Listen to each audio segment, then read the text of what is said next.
Mr. Simon was a 60-year-old Nigerian man. He was a very wealthy businessman, having businesses spread across a number of Nigerian cities. He was married to Ifeoma, a 50-year-old Nigerian woman, and they both live in Lagos. Simon got married to Ifeoma when he was still a struggling man in the streets of Lagos. In the process, they got 2 kids, Oke and Dili. The couple were very committed members of the local church that they attend. Simon's business was struggling and finance was very low initially. Ifeoma was a teacher and teaches in a private school around the corner. Their resources, when put together, was barely enough to take care of their needs. But as a people of faith, they were very prayerful and hopeful that the Lord will smile on them in no distant future.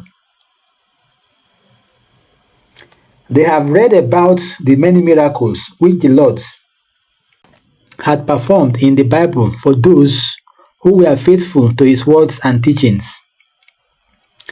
They have been told how a prophet of God, Prophet Elisha, assisted a widow to get over her problem in her time of need.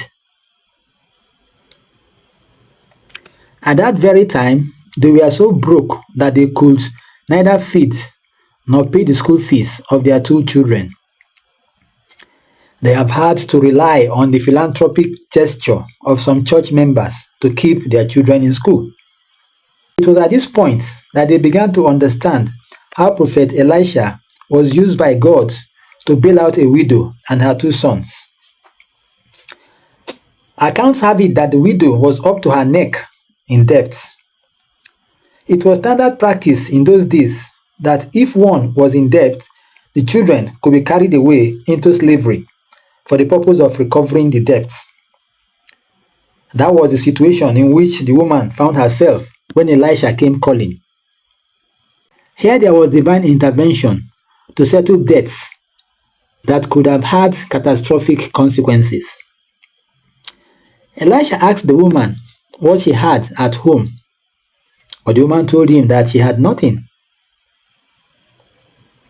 She had forgotten, but later remembered that they have only a small jar of oil, which she thought would have no consequence under the circumstance. But Elisha commanded her to bring the bottle of oil. Ordinarily, many would have thought, like, how really is a small bottle of oil going to assist her situation? Elisha also told her to bring out all the containers she had in the house and go out to borrow more from her neighbors. She still does not understand Elisha's intention and kept asking herself questions like, how does all this help my situation? I told him that debtors are knocking on my door and my children are to be carried away into slavery.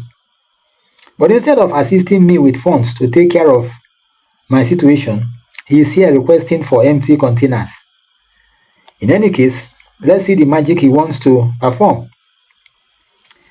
Elisha then told her and her sons to fill the containers with oil from the small bottle of oil that they were having. The woman still remained surprised but obeyed. Surprisingly, the oil did not finish even after filling a good number of containers to the brim. Elisha then told her to go and sell them and use the money to pay her debt.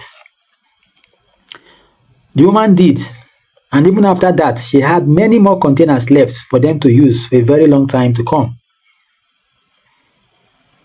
Simon and Ifeoma have been told that this story defines obedience and great faith. That if you have a problem and you seek the face of God, like the widow did, the Lord will give you succor, just like he did that widow. While it is not suggested that people in need sit down and do nothing, most of these principles suggest that couples take practical steps to better their lot and at the same time calling on God to do the rest. Simon and his wife Ifeoma have therefore learned to work hard on their business and leave God to take care of their whole affairs. Very soon, life began to smile at Simon. In the course of his business dealings, he was known to be very straightforward with customers as opposed to other of his colleagues who used every opportunity to cheat. It is said that happy customers are the biggest advocates of any business and can even become better than any successful sales team. So it happened that Simon had been supplying goods to a big company customer of his. He has been very fair to them in his dealings. So whenever they want that product, they will approach a number of suppliers, including Simon, to supply them with the products. But one day, the company that was used to buying only a quarter year supply decided to place an order for 1 year's supply from Simon alone. Simon was surprised and almost overwhelmed by the order. He had not done this type of supply before and must need additional funds to carry out the contract.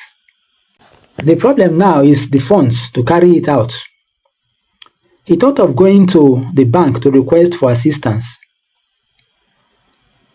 but the supply is urgently needed and the processes of the banks could be very cumbersome.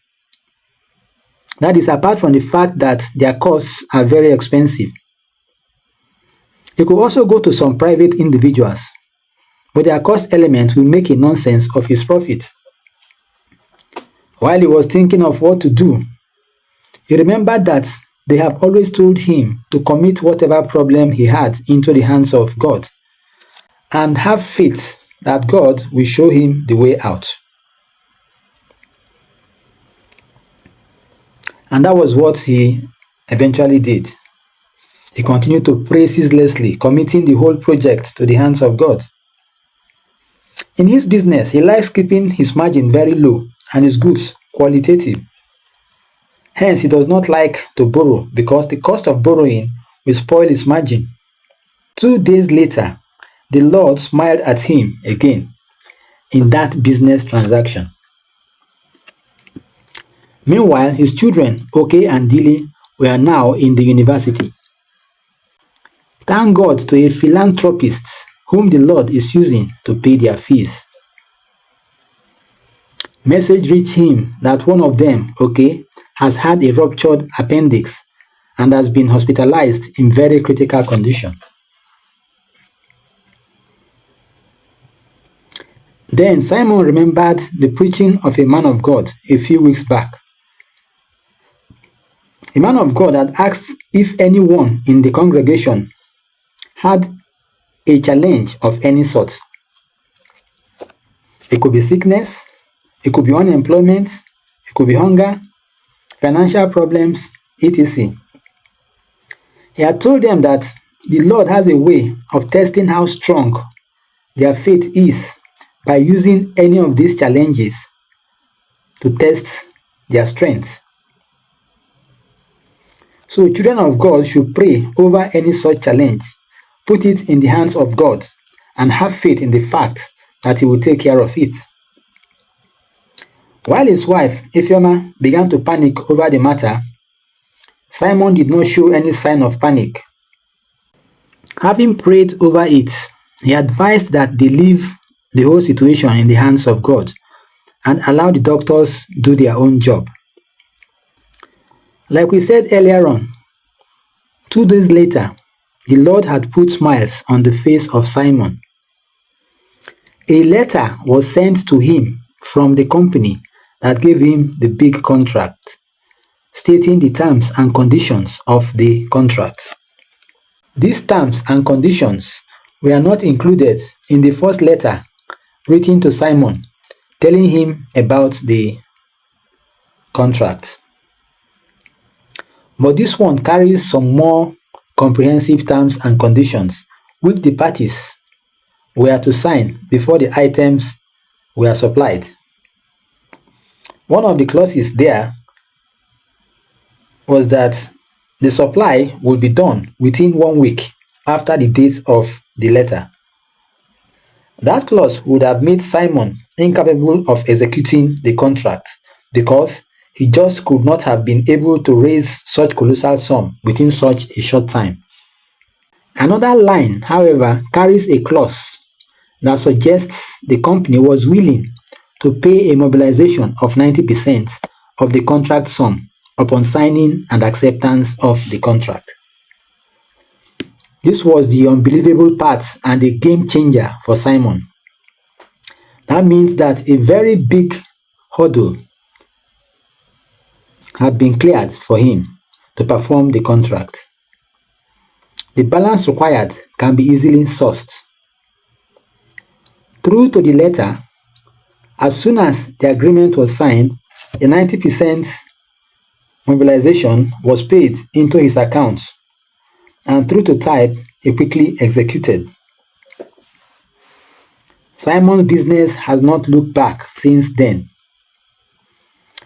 He then began to march from one supply to another, as if God had just heard his cry over the years. Simon, as a man of faith, had never doubted that God will answer his prayers because he has been very consistent and persistent in his approach to prayers. It is said in the scriptures that the eyes of the Lord are on the righteous and his ears open to their prayers. Fred was one of the 5 persons he took responsibility for their education. Fred and 4 others like him came from a very poor background. They were diligent in their studies, but their parents were not able to fund their education and they had to stop. That was where Simon came to their rescue and began to finance them. While he was doing all this, not many people knew what he was doing. He had learned that giving of this nature should be between you and God and not for publicity. There were also a few widows like Mama Bisi who were benefiting from his monthly stipends to widows. About 5 widows were involved in this project. There was also the case of a number of men who were advanced in age but were not well taken care of by their families. He took responsibility for them on a monthly stipend. He was doing most of these things, like he said, because he did not want to forget where he came from.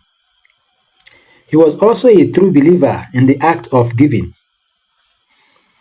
He was told that if you give with a mind that does not expect the receiver to give you in return, the Lord will reward you bountifully. If you give freely and cheerfully, not out of compulsion, the Lord will bless you abundantly in return.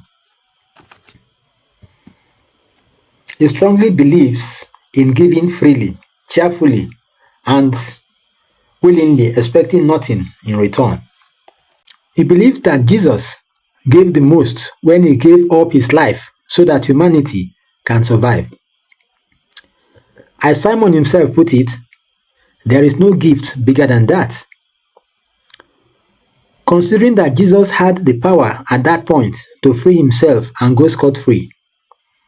But no, he decided to give up his life for the benefit of mankind.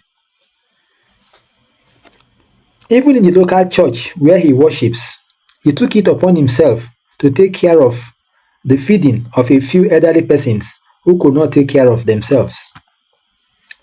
His life since then has been that of service to mankind.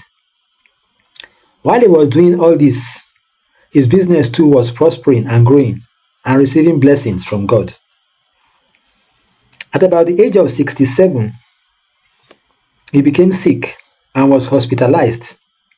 The doctors ran a series of tests on him and came up with a damning report about him.